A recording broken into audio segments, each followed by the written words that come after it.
రాజమండ్రి కల్తీ పాల ఘటనలో మరొక బాలుడు మృతి చెందాడు. రెయిన్బో ఆసుపత్రిలో చికిత్స పొందుతున్న లాలా చెరువుకు చెందిన బాలుడు జయకృత్ రాజ్ మృతి చెందాడు. దీంతో కల్తీ పాల ఘటనలో మృతుల సంఖ్య 12కు చేరింది. ప్రస్తుతం రాజమండ్రి కల్తీ పాల ఘటనలో వివిధ ఆసుపత్రుల్లో చికిత్స పొందుతున్న 8 మంది బాధితుల్లో ఇంకా మరో 5గురి పరిస్థితి విషమంగా ఉంది.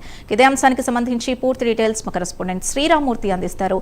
శ్రీరామూర్తి, కల్తీ పాల ఘటనలో 4 రోజులకొకరు మృతి చెందడం చూస్తున్నాం. మరి మిగతా వారి పరిస్థితి ఏంటి?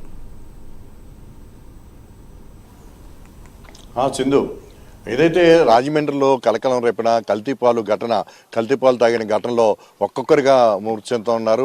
ఈ మరణ మృదంగం ఆగేదట్లేదు. అంటే మొత్తం 20 మంది ఈ కల్తీపాలు బారిన పడితే అందులో బాధితులు గత నెల 16వ తేదీ నుంచి కూడా వివిధ ఆసుపత్రుల్లో చికిత్స పొందుతూ వస్తూ ఉన్నారు. అయితే ఇప్పుడు 4 ఆసుపత్రుల్లో చికిత్స పొందుతున్న 9 మందిలో ఈరోజు అనుకోకుండా ఆరోగ్యం విషమించి ఏదైతే జయకృత్ రాజ్ 33 నెలలు బాలుడు పరిస్థితి విషమించి మృతి చెందిన పరిస్థితి ఉంది. దీంతో 12కి మృతులు చేరుకున్నారు. ఇంకా 8 మంది ఉన్నారు. 8 మందిలో కూడా మరొక 5 పరిస్థితి విషమంగా ఉంది. వీరిలో 21 నెలల బాలుడు ఉన్నారు. 5 నెలల పసికందు కూడా ఉన్నారు.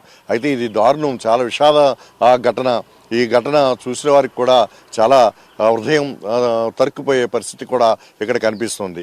అయితే ఇప్పుడు ఆసుపత్రిలో చికిత్స పొందుతున్న 8 మందిలో ఒక 3 డయాలసిస్ మంది అన్నారు.